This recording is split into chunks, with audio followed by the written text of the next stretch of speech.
that becomes the rose. I mean, it's that whole thing that the Tao teaches us, isn't it? That out of the invisibleness, out of the no-thingness, out of the space that has no name, it's the space that's doing nothing, but leaving nothing undone.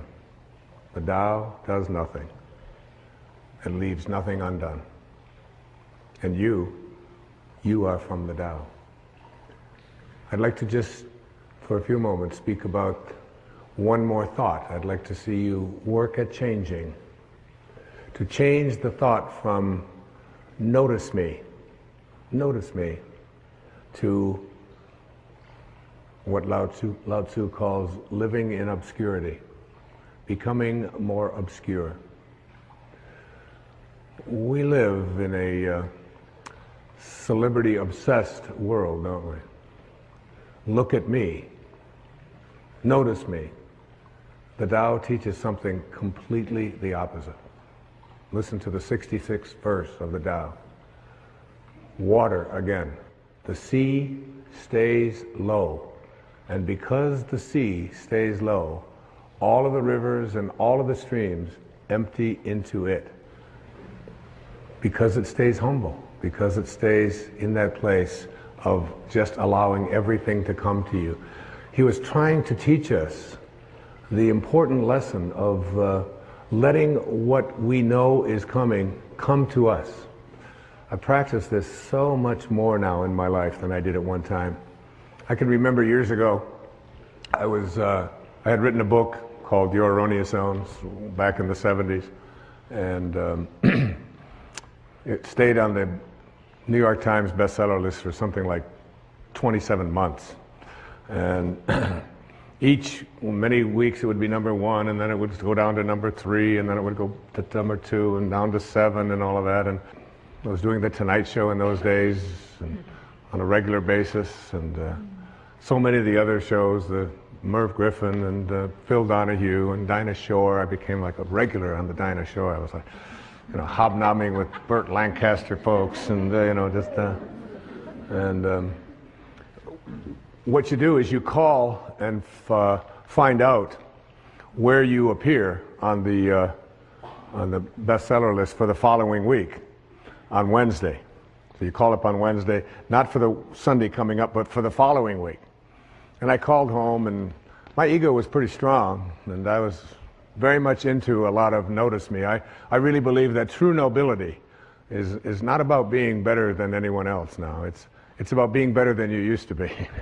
And I think I'm better than I used to be. And I know that I'm better than I used to be in every quality or every characteristic that I hold to be valuable. But in those days, I was into notice me. And I called home, and I had trained my wife to call the New York Times. She had this special number that she could call, and with a certain code, and she could find out where I was going to appear on the bestseller list the following week. So I called her up and I said, where am I on the bestseller next week? I was out in California doing something, and she said, you're not on the bestseller list. I said, what are you talking about? I was number 1 on the bestseller list last week. I said, even my voice changed when I said, what do you mean I'm not on the bestseller list? She said, you're not on the bestseller list, I'm sorry. She said, your book is on the bestseller list.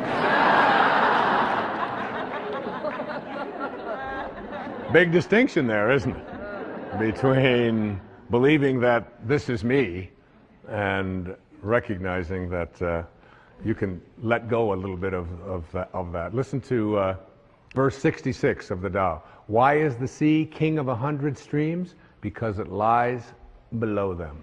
Humility gives it its power. That's a very important principle to understand. And I live on the ocean, right next to it. It's my front yard. And always I watch it to learn something from this thing called the ocean, which is the most powerful source of life that we have on the planet. Without it, there's no life on this planet. And because it stays low, so what does this have to say to us? Do you have the capacity to get past that ego need to always be saying, notice me, look how important I am. I mean, there's been a proliferation of this lately with this celebrity silly stuff, isn't it? I mean, CNN is doing, full hour shows on silly little things about what happened to this particular celebrity or what happened to that celebrity, and the celebrity's never even done anything. And there's all of this talk about it, and all of the new magazines. I mean, and you go through an airport and you look on the newsstand and all the same photos, just with different magazines. I don't even know what the names of all of them are, but there's like this huge market now that we have for people to get into a state of notice me, notice me, notice me. And how much do we train our young people, particularly in our schools and so on, that the one who is the star is the one who gets the most attention. The one who is the most important and the most valuable is the one that has the most people liking them and so on. This constant obsession with needing to be noticed. When in fact, what I have found for myself is the happiest moments of my life are when I can do it low and slow and not have anybody out there even know what I'm doing. To be able to, I mean, Louise never would have advertised the fact of some of the things I talk about with her generosity. She does it anonymously. It's almost always done in those ways. No, look at me, look and notice me, how important I am, and so on. So much to learn from that kind of wisdom, from that kind of inner connection to the Tao, the ability and the willingness to do it anonymously, to say that you can just get done almost anything that you want to get done if you don't become obsessed with taking credit for it. Remember the movie The Magnificent Obsession? Yeah. A movie made back, I think, in the 50s. And it was really about what was the magnificent obsession.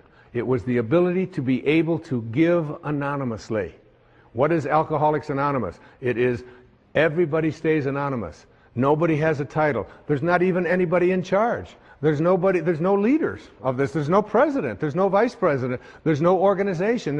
It's just, here's a group of people who just want to help other people whose lives are out of control. So here's a meeting place. And you come and one day somebody will chair it, and then somebody else another day will chair it. And one of the things I've found when I attend one of these meetings is that I feel, you'll see so many people who are downtrodden, who feel as if their life has passed them by, who look like they don't have any teeth, they haven't shaved, they're dirty, they're God in disguise.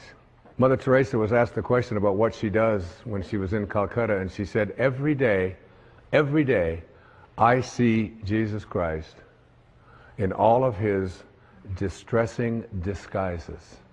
All of his distressing disguises.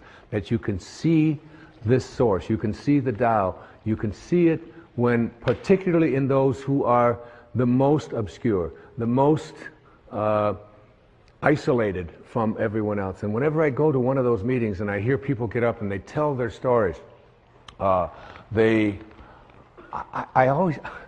feel there's so much presence of the source, of God, of Spirit, of Lao Tzu, of Tao, whatever you want to call it, in one of those meetings than I've ever felt in any church.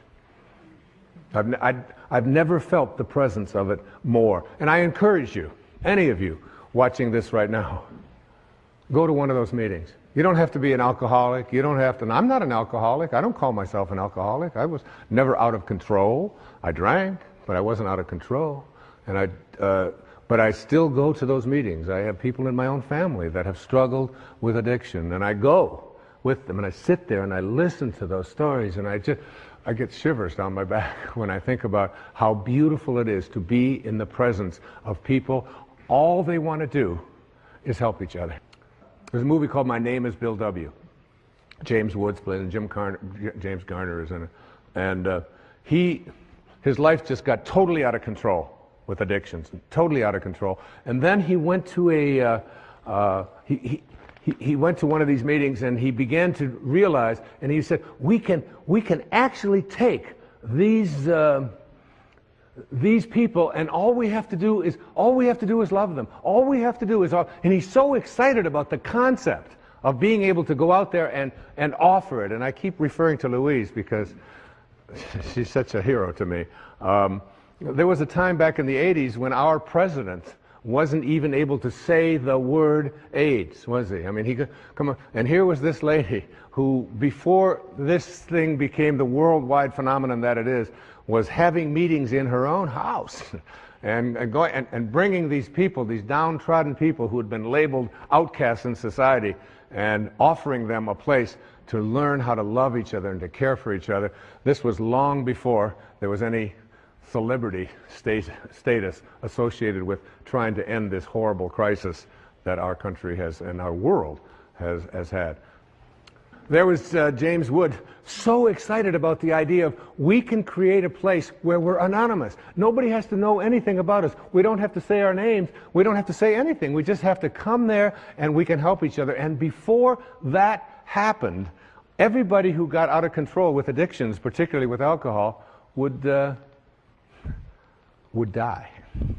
There was no cure. There was no cure. And where did they find their cure? They found it in being anonymous. They found it in being obscure. They found it in having no organization. They found it in having no elected representative. They found it in having no rules. There are no rules. You just come and we care. If you've been 1 day or 1 hour sober, or even if you're drunk, you come. We care about you. And you are not that alcohol. Who you are is this divine soul. In the 36th verse of the Tao Te Ching, it says, "The gentle outlast the strong. The obscure outlast the obvious." Try to become a little more obscure, a little less interfering, a little less notice me, a little less, one of the specific kinds of things that you can do is just as you're about, when somebody else is talking, just as you're about to interject what you've been thinking about for the whole time, waiting for them to stop talking, just stop, to bite your tongue and say, "Tell me more." Or, "That's very interesting. I have never heard that point of view before." Even if they totally, completely disagree with everything that you stand for, to be willing to listen, to be able to stop. Practice it. I practiced it when I did these verses of the Tao. I practiced it every single day while I was working on that. Just staying obscure. And for me, that's not always so easy because of just being recognized wherever I go. And if I saw someone who was about to recognize me, I would just put my head down. I would just walk a little bit past them like something. Right now, I just want to be anonymous. Right now, I want to be obscure. The Tao says, storms always end. Verse 23, fierce winds don't blow all morning. A downpour of rain doesn't last all day. Who does this? Heaven and earth. You're already connected to everything you want or need.